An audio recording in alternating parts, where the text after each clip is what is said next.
नमस्कार, जय शिवराय, जय महाराष्ट्र. मी डॉक्टर अनंत मडके मोहेकर आपलं सर्वांचं माझ्या यूट्यूब चॅनलमध्ये स्वागत करतो.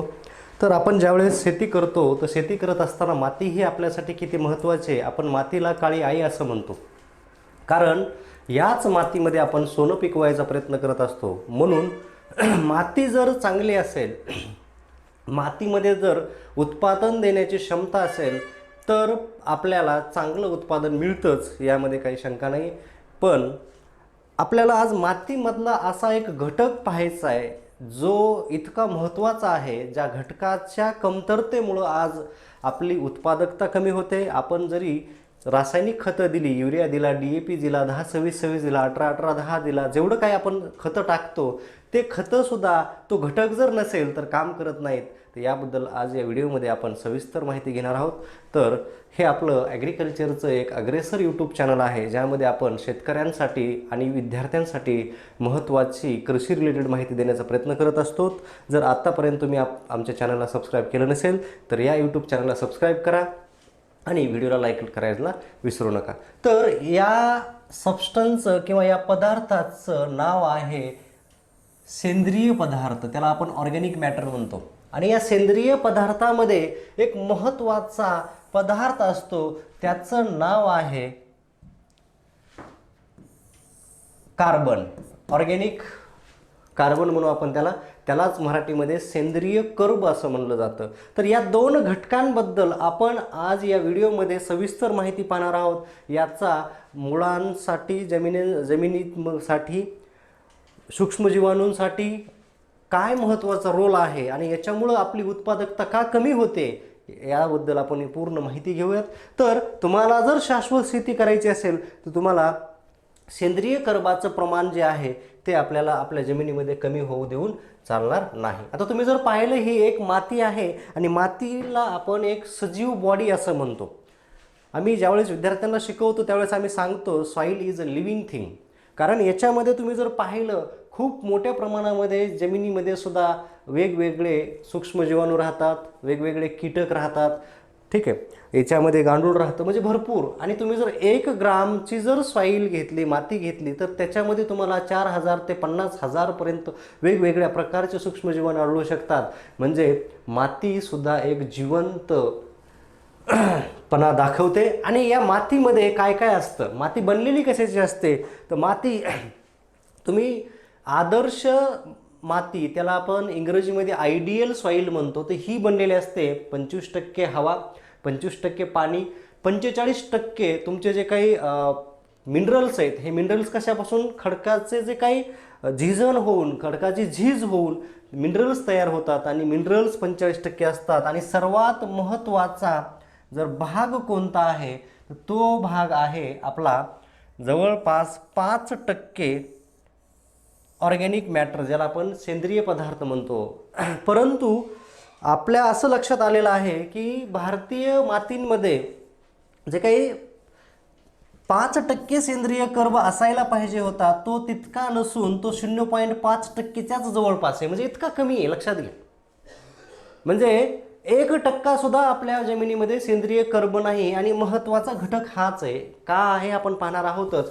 आणि या सेंद्रिय कर्बामध्ये काय असतं, या सेंद्रिय पदार्थामध्ये ज्याला आपण ऑर्गॅनिक मॅटर म्हणतो, या ऑर्गॅनिक मॅटरमध्ये जवळपास 58% सेंद्रिय कर्ब असतो, लक्षात घ्या.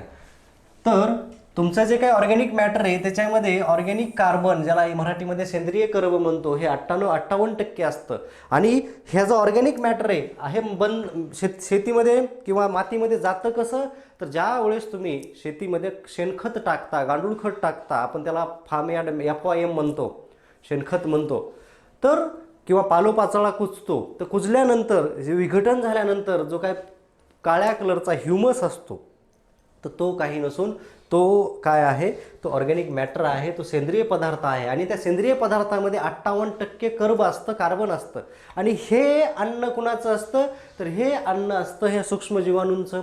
या ऑर्गॅनिक मॅटरमुळं, सेंद्रिय कर्बामुळं काय होतं, जमीन तुमची भुसभुशीत होते. त्या जमिनीमध्ये जे काही जमिनीचे कण असतात ते एकमेकांपासून वेगवेगळे होतात. म्हणजे त्याच्यामध्ये सुटसुटीतपणा येतो म्हणून आपण त्याला, मग त्याच्यामध्ये हवा खेळते, मुळं चांगली वाढू शकतात, चांगल्या प्रमाणे पाणी धरून ठेवण्याची क्षमता वाढते. म्हणजे तुमच्या जमिनीमध्ये जर जास्त सेंद्रिय पदार्थ असतील, सेंद्रिय मॅटर, ऑर्गॅनिक मॅटर असेल, तर तुमची जमीन उत्पादक असते, त्या उत्पादन देण्याची क्षमता ही तिची जास्त असते. मग त्याच्यामुळं आपल्याला आपल्या जमिनीमध्ये ऑर्गॅनिक मॅटर वाढवायचं आहे. आणि ऑर्गॅनिक मॅटर वाढलं म्हणजे तुमच्या जमिनीमध्ये ऑर्गॅनिक कार्बन, ज्याला आपण सेंद्रिय कर्ब म्हणतो, हे ऑटोमॅटिक. मग याच्यासाठी आपल्याला आपल्या जमिनीमध्ये दर 3 वर्षाला कमीत कमी एकदा शेणखत टाकणं गरजेचं आहे. तुम्ही पाहाल, ज्या ज्या शेतकऱ्यांनी शेणखत टाकलेलं आहे त्या त्या शेतकऱ्याचं उत्पादन हे चांगलंच येत असतं.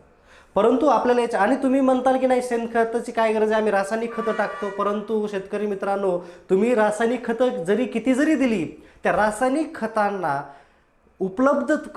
पिकांना उपलब्ध करून देण्याचं काम कोण करत असतं? सूक्ष्मजीवाणू. आणि सूक्ष्मजीवाणूंचं अन्न सेंद्रिय कर्ब आहे, ऑर्गॅनिक मॅटर आहे. आणि तेच जर नसेल तर सूक्ष्मजीवाणूही तिथं काही काम करत नाहीत. तुमचं रासायनिक खतसुद्धा आपल्या झाडांना मिळू शकणार नाही. उलट आपल्या जमिनीचं नुकसान होईल, जमिनीची तुमची जी काही सुपीकता आहे ती कमी होऊन जाईल, कारण हे केमिकल आहे शेवटी. आणि ते मग त्याच्यावर, मग आपल्या भारतामध्ये जवळपास 67% जमिनीमध्ये सेंद्रिय कर्ब खूप कमी आहे. महाराष्ट्रामध्ये 50% जमिनी अशा आहेत ज्यांच्यामध्ये सेंद्रिय कर्ब कमी आहे. 38% जमिनी अशा आहेत महाराष्ट्रामध्ये त्याचं मध्यम आहे. आणि उरलेले जे काही जमीन आहे त्याच्यामध्ये सेंद्रिय कर्ब 12% चांगलं आहे असं म्हणून, म्हणजे खूप कमी आहे. मग आता हे सेंद्रिय कर्ब आपल्याला वाढवायचं असेल तर काय करावं लागेल? सेंद्रिय कर्ब जर आपल्या जमिनीमध्ये वाढवायचं असेल तर आपल्याला शेणखत टाकावं लागेल, गांडूळ खत टाकावं लागेल, काडी कचरा आपल्याला कुजवावं लागेल. आपल्याला जे काही